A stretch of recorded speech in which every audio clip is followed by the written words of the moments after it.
How a pilot heard a voice inside the storm. September 14, 1952. 11 minutes past midnight.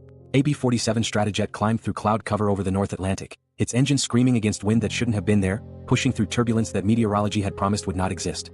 Lieutenant Douglas Harmon sat in the pilot's seat with both hands locked on the controls, his knuckles white against the instrument panel's green glow, and he was not thinking about the mission or the classified payload strapped into the bomb bay beneath him. He was thinking about the voice he had heard 3 minutes ago, clear as daylight, speaking his daughter's name inside his headset when no one should have been on that frequency, when no one could possibly have known that name, when he was flying alone in a storm that had swallowed every other signal the radio could find. The voice had been calm. It had been patient. It had said, "Emily is waiting for you to come home." Harmon had not responded. He had checked his radio settings twice, confirmed the frequency was locked to command protocol, verified that his communication system was functioning exactly as it should. Everything was normal. Everything was correct. And yet the voice had been there, soft and clear beneath the static, like someone standing just behind his shoulder in a cockpit where no one else could fit. He told himself it was fatigue, that 16 hours of mission prep and 3 aborted takeoff sequences had finally caught up with him, that his mind was playing tricks because his body needed rest. He told himself these things in the same way a man tells himself that shadows don't move when you're not looking, that doors don't open by themselves, that coincidence explains everything if you just stop asking questions. But Emily was 5 years old. Emily was in Virginia with her mother. And Emily's name was not in any file, any briefing document, any personnel record that command could access. He had made certain of that. The storm closed tighter around the aircraft. Lightning fractured across the windscreen in patterns that looked almost deliberate, almost geometric, like someone was drawing lines in the sky with electricity. Harmon leveled the Stratojet at 32,000 feet and engaged the autopilot, watching the artificial horizon stabilize while his heartbeat refused to do the same. His training said to focus on procedure, to trust the instruments, to fly the mission exactly as briefed. His training said nothing about voices. His training had not prepared him for the feeling that something was listening to him breathe. The radio crackled. Static washed through his headset in waves, each one lasting exactly 3 seconds, repeating with mechanical precision. Then silence. Then 3 more seconds of static. Then silence again. Harmon reached for the frequency dial, his fingers hovering over the controls, and that's when the voice returned. "You're going to turn back now, Douglas?" Not a question. Not a suggestion. A statement of fact, delivered with the same calm certainty as a weather report or a time check. The voice was male, middle-aged, with an accent Harmon couldn't place, something that moved between American English and something older, something that belonged to radio broadcasts from before the war, when announcers spoke like they were reading scripture. It was a voice designed to be trusted, engineered for obedience, and Harmon felt his hand moving toward the control yoke before his conscious mind had even processed the command. He stopped himself, pulled his hand back, gripped the edge of his seat until pain shot through his fingers. "Identify yourself," he said into his microphone, his voice steady despite everything screaming inside him to do exactly what the voice had told him to do. "This is November 7 Bravo requesting identification of calling station. Over." 3 seconds of static. Then, "You know who I am, Douglas? You've always known. Turn back now and Emily will remember your face. Continue and she'll grow up with photographs." The B-47 shuddered through another pocket of turbulence. Harmon's eyes locked onto the mission timer counting down on his instrument panel, the green numbers marking each second that brought him closer to the drop coordinates where he was supposed to release a payload he had never seen, never been briefed on, never been told anything about except that it was classified beyond his clearance level and that failure to deliver it would result in court-martial. He had signed documents in triplicate stating that he understood the consequences. He had sworn oaths. He had been selected for this mission because his psychological profile indicated absolute reliability under pressure, because every test and evaluation had marked him as incapable of deviation, as the perfect instrument of command. But command had not told him there would be voices. Command had not mentioned that someone else would be inside his head, speaking truths that no intelligence file should contain. "This is a restricted military frequency," Harmon said, his voice cracking slightly on the last word. "You are in violation of Protocol 77 Delta." The voice interrupted, reciting a code that Harmon had memorized during his security briefing, a code that was supposed to authenticate emergency communications from Strategic Air Command. "Authorization Baker Tango 9. You are instructed to abort mission and return to base immediately. Acknowledge." Harmon's breath caught in his throat. Protocol 77 Delta was real. Authorization codes were real. But this was wrong, all of it was wrong because those codes were supposed to come through command channels with authentication sequences and verification procedures, not through a voice in a storm that knew his daughter's name. He reached for his codebook, the sealed red envelope velcroed to his thigh board, the document he was supposed to destroy before capture, before compromise, before anything that might put classified information at risk. The voice spoke again before he could open it. "Don't bother checking, Douglas. You already know this is real. You can feel it. Something is wrong with this mission. Something has been wrong from the beginning. Why do you think they chose you? Why do you think they sent you alone?" "I'm not alone," Harmon said automatically, though even as the words left his mouth he realized he couldn't remember the last time he'd seen another aircraft, the last time he'd heard another pilot on the radio, the last time command had checked in with a position update or a weather report. The mission briefing had specified solo flight, radio silence except for emergency procedures, complete operational independence once airborne. They had told him it was for security. They had told him it was standard protocol for classified payload delivery. But now, surrounded by storm and darkness and a voice that shouldn't exist, Harmon understood that isolation could serve other purposes. That radio silence meant no witnesses. That solo flight meant no one to confirm what happened, no one to verify which orders were real and which were not. Lightning split the sky directly ahead, and for just a moment the clouds parted enough for Harmon to see the ocean below, black water stretching in every direction, and he realized he had no idea where he was. The navigation system showed coordinates, showed a flight path, showed progress toward an objective that existed only as numbers on a map. But looking down at that endless void, Harmon could have been anywhere. Could have been nowhere. Could have been flying in circles for hours while his instruments lied to him about direction and distance and destination. "You're beginning to understand," the voice said, and there was something almost gentle in it now, almost sympathetic, like a doctor explaining a terminal diagnosis to a patient who had finally stopped denying the symptoms. "They don't want you to deliver the payload, Douglas. They want to see if you'll try. They want to measure how long it takes. They want to record the exact moment when you realize there is no mission, there is no target, there is nothing at the end of this flight except fuel exhaustion and a decision about whether you die following orders or live by breaking them." "That's not true," Harmon said, but he could hear the uncertainty in his own voice, could feel his conviction crumbling like sand under pressure. "I have orders. I have a mission. I have nothing," the voice said. "You have nothing except what they've put inside your head. And they're listening right now, Douglas. They're listening to this conversation. They're recording your voice stress levels, your breathing patterns, your heart rate transmitted through the biometric sensors they installed in your flight suit. You're not a pilot. You're an experiment. And the question they're trying to answer is simple. How long does it take for a man to break when he can't tell the difference between real orders and false ones, between command authority and psychological manipulation, between mission protocol and a voice in the dark that knows everything about him?" The B-47's engines maintained their steady roar. The autopilot held course. The mission timer continued its countdown.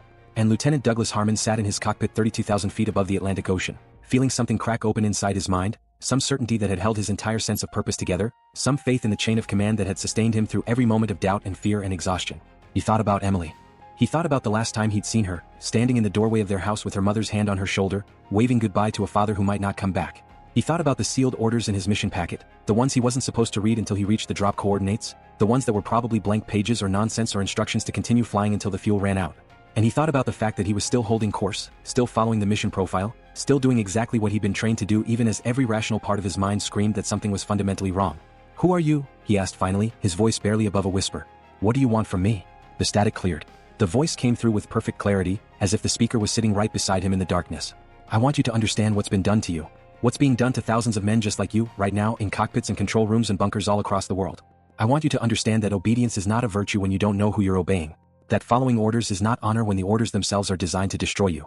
That every pilot who flies these missions, every soldier who carries out these protocols, every person who believes they're serving their country is actually serving something else entirely. You're trying to make me defect," Harmon said, grasping for explanation, for context, for any framework that made sense of this nightmare. "Your enemy intelligence. You're trying to compromise the mission." "There is no mission to compromise," the voice said patiently. "There's only you, alone in a storm, listening to a voice that might be real or might be in your head, trying to decide whether to trust the orders you were given or the instinct that's telling you to turn back. And that decision, Douglas, that single moment of choice, is the real mission. Not the payload. Not the target coordinates. Just you, breaking under pressure, proving that the human mind can be controlled if you apply the right stimulus at the right time in the right way." The turbulence increased. The B-47 bucked and shuddered, and Harmon grabbed the controls, disengaging autopilot, fighting to keep the aircraft level as wind shear tried to tear it apart. His instruments spun, his altimeter dropped, his artificial horizon tilted into orientations that couldn't be real, and through it all the voice remained steady in his headset, calm and clear and absolutely certain. "They're escalating the stimulus now," it said. "Increasing the stress. Measuring your response. How long will you hold course, Douglas? How much fear can you absorb before your body makes the decision your mind refuses to make?" "Shut up," Harmon said through gritted teeth, pulling back on the yoke, adding power, climbing through the turbulence toward clear air that he prayed still existed somewhere above him. "Shut up, shut up, shut up. You can't shut me out. I'm not outside. I'm not on the radio. I'm the part of you that knows the truth, the part they haven't managed to condition away yet, the part that still remembers what it means to think for yourself instead of following programming. And I'm telling you, Douglas, I'm begging you, turn back now while you still can. Before the fuel reaches critical levels. Before the choice is made for you. Before you become another data point in a study that will never be published, never be acknowledged, never be stopped." The storm released him. Suddenly, without warning, the B-47 broke through into clear air, into cold starlight, into a sky so vast and silent that Harmon felt like he'd passed through into another world entirely. Below him the storm continued to rage, a solid deck of clouds stretching to every horizon, glowing from within with lightning that pulsed like a heartbeat. Above him the stars were too bright, too sharp, too perfectly arranged in patterns that his exhausted mind kept trying to read as messages, as signs, as proof that he was either losing his sanity or beginning to see clearly for the first time in his life. His radio clicked. One single click, crisp and mechanical, the kind of sound that meant someone was keying a microphone. Then silence. Then another click. Then silence again. "Douglas Harmon," a new voice said, and this one was different, this one was official, this one belonged to the world of briefings and protocols and paperwork. "This is Strategic Air Command Authentication Baker Tango 9. You are ordered to disregard all previous communications and continue with your mission profile. Acknowledge immediately." Harmon stared at his radio panel. Two voices. 2 sets of authentication codes. 2 completely contradictory orders. His hand moved toward the microphone switch, then stopped. Moved again. Stopped again. He was frozen between choices, paralyzed by the simple fact that he had no way to know which voice was real, which command was legitimate, which authority he was supposed to obey. "I need verification," he said finally. "I need confirmation through." "Negative," the official voice snapped. "You are under radio silence protocol. No further communication is authorized. You will acknowledge this order and continue to target. You will complete your mission. You will." The first voice cut through, gentle again, almost sad. "They're improvising now. They didn't expect you to ask for verification. The script didn't include that possibility. You're deviating, Douglas. You're thinking instead of obeying. And that terrifies them because the whole purpose of this operation is to prove that thinking can be eliminated, that human judgment can be replaced with pure conditioned response, that soldiers can be turned into machines that never question and never doubt and never refuse. This is your final warning," the official voice said. "Any further deviation will result in immediate court-martial upon return to base. You will." "There is no return to base," the first voice said. "Look at your fuel gauge, Douglas. Really look at it. You're past the point of no return.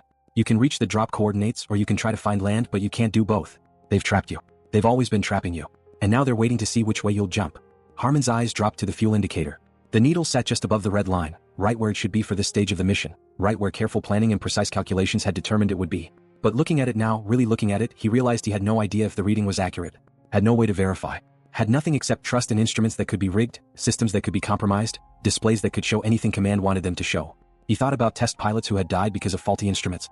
He thought about aircraft that had crashed because someone in maintenance or design or oversight had made a mistake or cut a corner or decided that acceptable risk included acceptable casualties.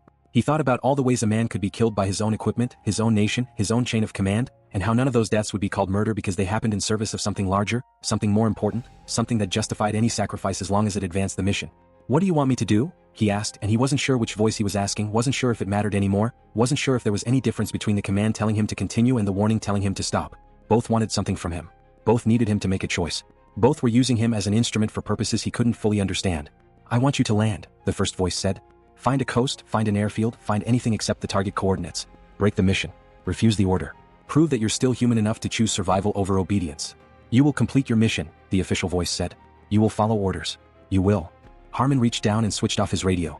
The voices cut out instantly, leaving him in perfect silence except for the engine noise and the whisper of wind over the canopy.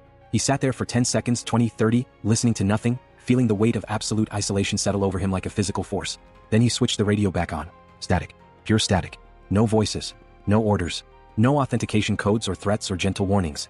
Just the empty hiss of a frequency with nothing to say. He tried other channels. Tried the emergency frequency. Tried the guard frequency that every aircraft in the sky was supposed to monitor. Tried every setting on his radio panel. Nothing. He was alone in the sky, with instruments that might be lying, fuel that might not exist, and a mission that might be nothing more than an elaborate test to see how a human mind breaks under the pressure of impossible choices. Lieutenant Douglas Harmon looked down at his navigation display, at the glowing line showing his course toward coordinates he'd never been allowed to question.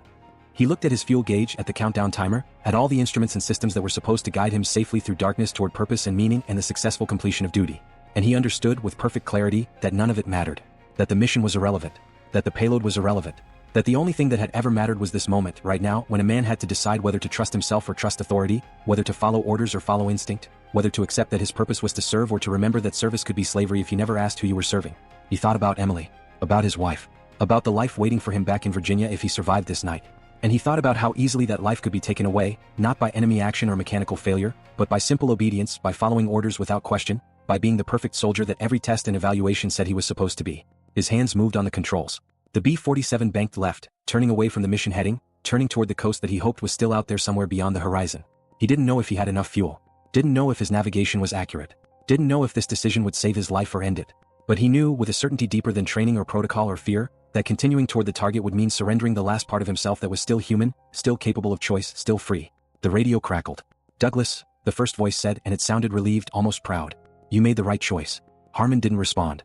He flew in silence, waiting for court-martial or vindication, for safety or destruction, for proof that his decision had been correct or evidence that he'd just committed treason against everything he'd sworn to defend. The storm fell behind him. The stars watched from above. And somewhere in the darkness ahead, land was either waiting or wasn't, fuel would either last or wouldn't, and Lieutenant Douglas Harmon would either survive to face the consequences of disobedience or die proving that he was still capable of it. But Douglas Harmon's flight was not an isolated incident. It was not an anomaly, not a malfunction, not a random occurrence of equipment failure or pilot stress. It was one data point in an operation that had been running for 3 years, that had involved hundreds of pilots, that had been designed with the cold precision of a laboratory experiment and executed with the ruthlessness of a military campaign. The operation had no official name. In the scattered documents that survive classification and destruction, in the memos and reports that occasionally surfaced decades later in obscure archives, it was referred to only as Project Frequency, and sometimes not referred to at all, mentioned only through oblique references to studies on combat stress tolerance, on psychological resilience under operational conditions, on the effects of isolation and uncertainty on decision-making processes. The purpose was simple: to determine whether human judgment could be reliably manipulated through carefully controlled audio stimulus, whether pilots could be made to deviate from or adhere to orders based entirely on voice characteristics, timing, content, and delivery, whether the chain of command could be weaponized into a form of psychological control so complete that soldiers would obey even contradictory instructions as long as they came through the proper channels with the proper tone. The methodology was equally simple. Selected pilots, chosen for psychological stability and unquestioning loyalty, were sent on solo missions with classified payloads that didn't exist, toward targets that were either empty ocean or neutral territory, flying aircraft that had been modified with experimental communication systems capable of generating synthetic voices indistinguishable from real radio traffic. During the flight, usually at the moment of maximum isolation and stress, the system would activate, introducing a voice that would attempt to convince the pilot to abort the mission, turn back, land at unauthorized locations. Some pilots ignored the voice and continued on course. They were marked as successes, examples of perfect obedience, proof that training and conditioning could overcome even sophisticated psychological manipulation. They landed back at base with commendations, with positive reviews in their personnel files, with assignments to increasingly sensitive positions where unquestioning loyalty was considered the highest virtue. Other pilots, like Douglas Harmon, listened to the voice and turned back. They were also marked as successes, examples of independent thinking, proof that even intensive conditioning couldn't completely eliminate human judgment. They faced court-martial, psychiatric evaluation, dishonorable discharge. Their careers ended. Their clearances were revoked. And then, quietly, after months of evaluation and debriefing, some of them were recruited into a different program entirely, one that valued the ability to question authority, to deviate from protocol, to make decisions without clear guidance from command. Both outcomes were useful. Both outcomes provided data. Both outcomes contributed to the larger goal of understanding exactly how human beings could be controlled, manipulated, conditioned, and deployed as perfect instruments of warfare regardless of whether that warfare required absolute obedience or independent judgment. The third category of pilot never made it back. Their aircraft disappeared over the ocean, lost to fuel exhaustion or navigation failure or pilot error, recorded as training accidents or mechanical failures or simple bad luck. No investigation was ever conclusive. No cause was ever definitively established. And in the files that no one was supposed to see, these losses were marked as acceptable casualties, necessary costs of research, proof that the limits of human psychological tolerance had been successfully identified and measured. Project Frequency ran from 1949 to 1953. During those 4 years, 217 pilots flew missions that didn't exist, carrying payloads that weren't there, following orders that were designed to contradict themselves. 43 pilots never returned. 112 continued on course and completed their missions successfully, delivering nothing to nowhere, proving their absolute reliability. 62 turned back, breaking protocol, demonstrating that training had limits. And every single one of them, whether they knew it or not, contributed data to a program that would eventually expand far beyond individual cockpits, far beyond military aviation, far beyond the simple question of whether a voice on a radio could make a pilot change course. The research from Project Frequency would inform psychological operations in Korea, Vietnam, and every conflict afterward. It would shape training protocols for special operations forces, intelligence officers, anyone whose work required them to operate alone in hostile territory with minimal support and maximum uncertainty. It would establish principles of psychological manipulation that governments and corporations would use for decades to influence behavior, shape decisions, control populations. But the pilots themselves never knew. The ones who survived, who continued their careers or left the military or disappeared into psychiatric facilities, carried with them only fragments of memory, only the vague sense that something had been wrong with their missions, that they had heard voices or made choices they couldn't fully explain. Some of them spent years trying to understand what had happened to them. Some of them wrote letters to congressional committees, to newspapers, to anyone who might listen to stories about radio signals that shouldn't have existed and orders that contradicted themselves. Those letters were ignored, classified, or simply lost in bureaucratic systems designed to make uncomfortable truths disappear. Douglas Harmon survived his flight. He made it back to the coast with 7 minutes of fuel remaining, landed at an Air Force base in Nova Scotia, and was immediately placed under arrest. The court-martial lasted 6 weeks. The evidence against him was overwhelming. He had deviated from his mission, broken radio silence protocol, landed at an unauthorized location, compromised classified equipment. His defense, that he had received contradictory orders through his radio system, that voices had attempted to manipulate him into both continuing and aborting the mission, was dismissed as evidence of psychological breakdown under stress. The psychiatric evaluation that followed was more thorough. For 3 months Harmon underwent tests, interviews, drug therapy, electroshock treatment, all designed to determine whether he was fit to return to duty or whether he represented a security risk that needed to be permanently neutralized. The doctors asked him about the voices, asked him to describe them in detail, asked him about his family, his childhood, his dreams, his fears. They took notes. They conferred with colleagues whose names Harmon never learned. And eventually they released him with a medical discharge, a diagnosis of acute stress reaction with paranoid features, and a recommendation that he avoid high-stress occupations for the remainder of his life. Harmon went home to Virginia, tried to rebuild his life, tried to forget about the voice in the storm, about the choice he'd made, about the feeling that he'd been used as an instrument for purposes he couldn't understand. He got a job as a flight instructor at a civilian airport. He taught students how to trust their instruments, how to follow procedures, how to stay calm when everything went wrong. And sometimes, late at night, he would wonder whether those lessons were helping anyone or whether he was just training more instruments, more perfect soldiers, more people who would listen to voices in storms and make choices that would be recorded and analyzed and used to refine the machinery of control. He died in 1987. His obituary mentioned his service as a B-47 pilot during the Korean War era, his subsequent career in civilian aviation, his survival by a wife and daughter and 3 grandchildren. It did not mention Project Frequency. It did not mention the voice.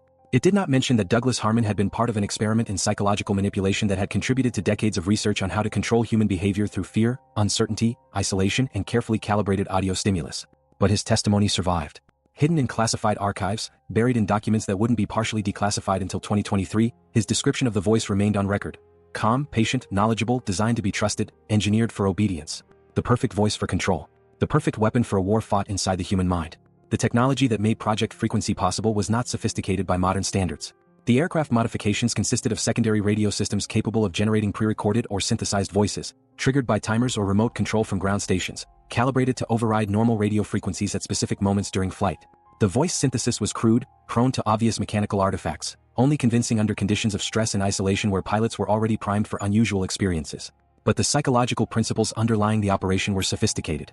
They represented the culmination of research that had begun during World War II, when psychologists working for the Office of Strategic Services and the War Department had first begun systematically studying how fear and propaganda could be weaponized, how human behavior could be predicted and controlled, how entire populations could be manipulated through carefully designed messages delivered through radio, print, and eventually television.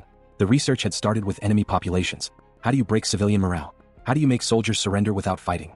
How do you turn loyalty into doubt, patriotism into fear, resistance into compliance? The answers involved repetition, authority, isolation, and carefully constructed messages that appeared to come from trusted sources. Radio broadcasts that sounded like news reports but contained subtle propaganda. Leaflets that looked like official communications but carried messages designed to demoralize. Voices in the darkness claiming to offer safety if only the listener would stop fighting, stop resisting, stop believing in their cause. But studying enemy populations had limitations. The researchers couldn't control all the variables, couldn't measure responses precisely, couldn't run experiments with proper controls and replicable results. So gradually, inevitably, the research turned inward. If psychological manipulation worked on enemy soldiers, wouldn't it work just as well on American soldiers?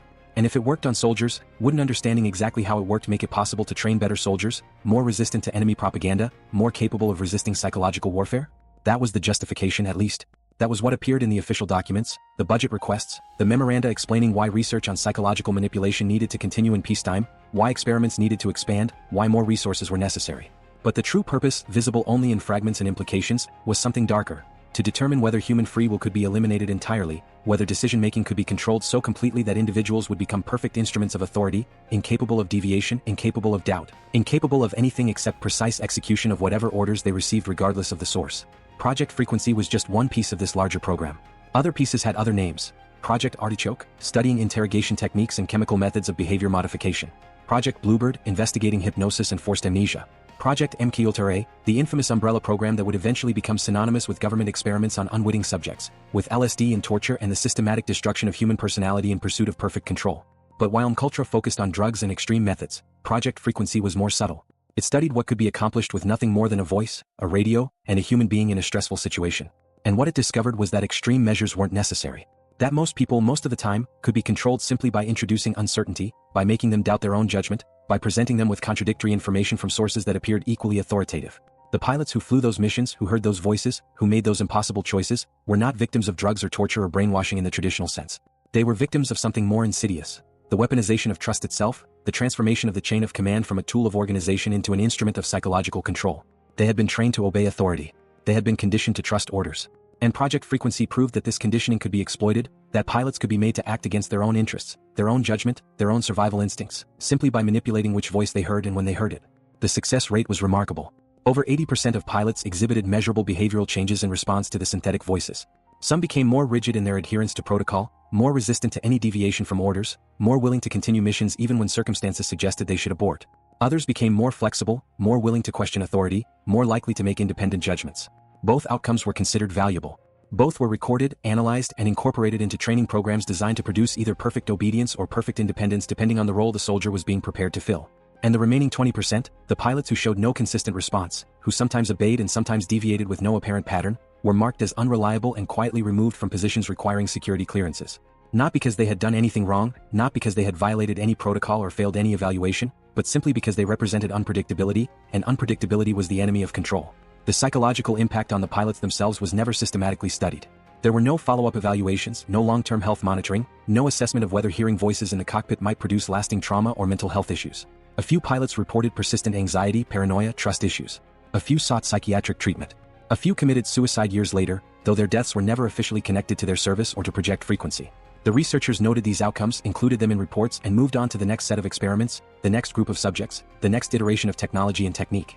By 1953, when Project Frequency officially ended, the program had accomplished its primary objectives. It had established that psychological manipulation through audio stimulus was effective, measurable, and reproducible. It had developed protocols for introducing synthetic voices into communication systems. It had identified optimal timing, content, and delivery methods for maximum behavioral impact. And it had proven, beyond any reasonable doubt, that human beings could be reliably controlled through nothing more than carefully engineered sound delivered at the right moment under the right conditions. The technology would improve. The methods would become more sophisticated. The applications would expand from individual cockpits to entire populations, from military operations to civilian psychological operations, from obvious propaganda to subtle nudges and behavioral modifications so small and gradual that the people being manipulated would never know they were being influenced at all. But the fundamental principle had been established. Control the voice, control the choice. Make someone doubt their own judgment and they'll accept yours. Make them uncertain about which authority to trust, and they'll trust whoever sounds most confident, most official, most like what they've been conditioned to obey. On a clear night in Virginia in 1985, Douglas Harmon sat on his porch and watched aircraft pass overhead, their navigation lights blinking in steady rhythm against the stars. He was 71 years old. His daughter Emily lived nearby with her own family now. His wife had died 3 years earlier. And sometimes, on nights like this, he thought about the mission he'd never completed, about the voice he'd heard, about the choice he'd made to turn back instead of continuing toward coordinates that had probably been empty ocean or neutral territory or nothing at all. He'd learned enough over the years, through conversations with other pilots and careful attention to declassified documents and the kind of pattern recognition that comes from living through historical events, to understand what had probably been done to him. The experiment. The manipulation. The use of his loyalty and training and love for his daughter as instruments for testing how human beings break under pressure. He understood it intellectually.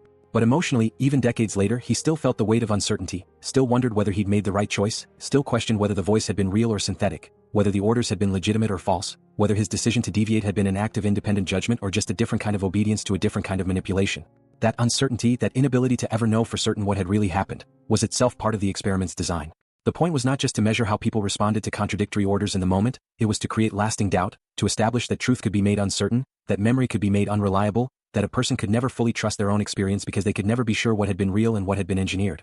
Harmon died 3 years after that night, taking his uncertainty with him to the grave. His daughter found letters among his possessions, drafts of testimony he'd written and rewritten but never sent, attempts to explain what had happened to him and what he thought it meant.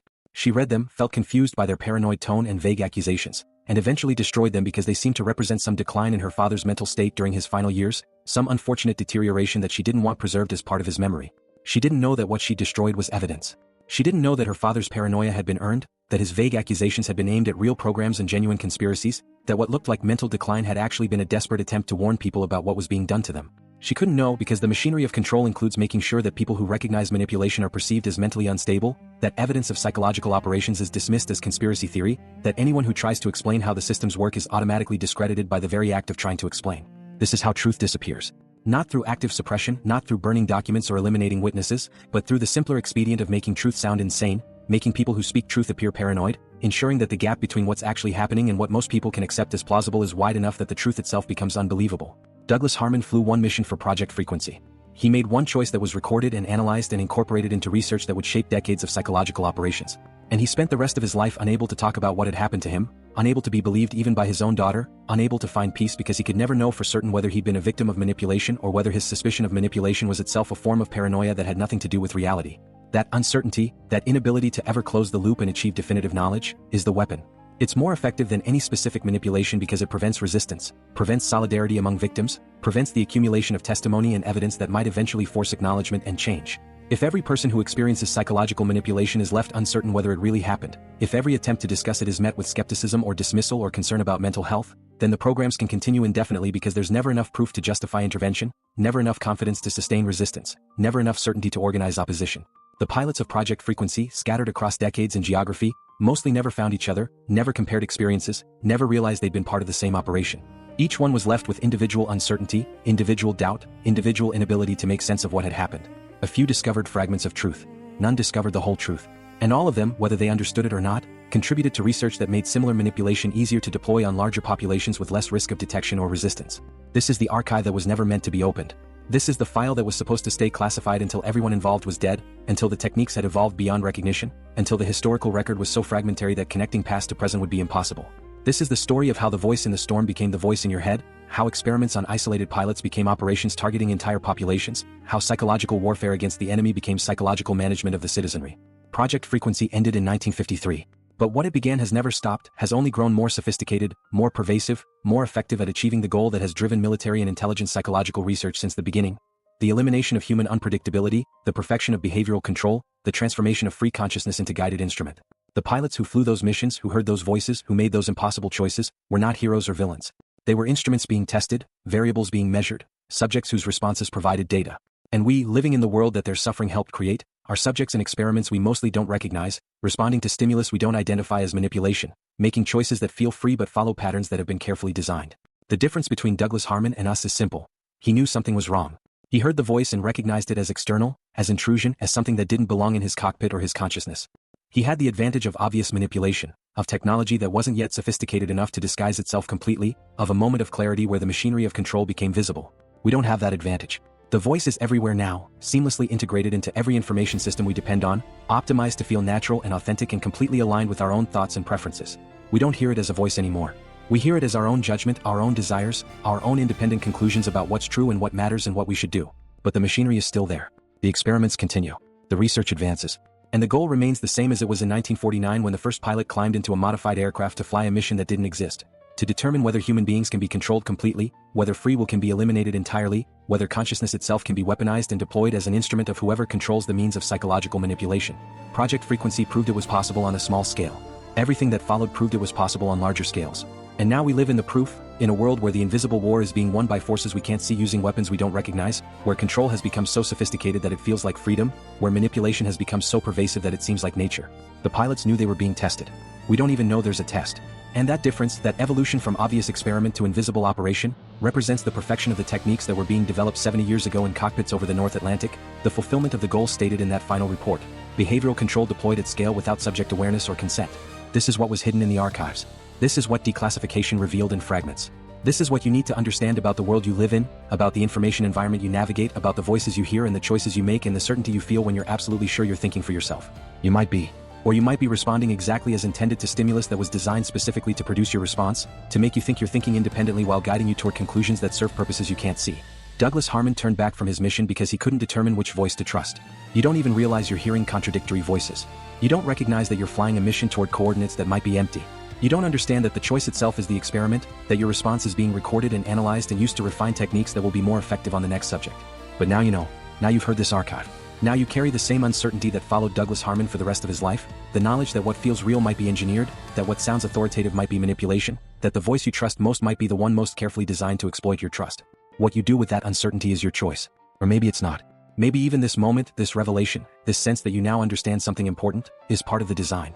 Maybe telling you about the manipulation is itself manipulation, carefully calculated to produce specific responses that have already been anticipated and accounted for in the program's design. There's no way to know for certain. That's the weapon. That's the point. That's what makes the control perfect. Welcome to the storm. Listen carefully to the voices. And remember, someone is always listening to yours. If you've listened this far, you already know too much. Subscribe to War Archives Black and remember, silence is control. The next archive is waiting. The next truth is classified. And somewhere, in a cockpit or a control room or a consciousness you think belongs only to you, the voice is speaking. Will you hear it? Will you recognize it? Will you turn back? Or will you complete the mission, following orders you can't verify toward coordinates that might be empty, proving once again that human beings can be controlled, that free will is conditional, that consciousness itself is territory in a war that never ends? The choice is yours. Probably. We think. We hope. But we can't be certain. And neither can you. And that uncertainty is exactly the point. End of archive.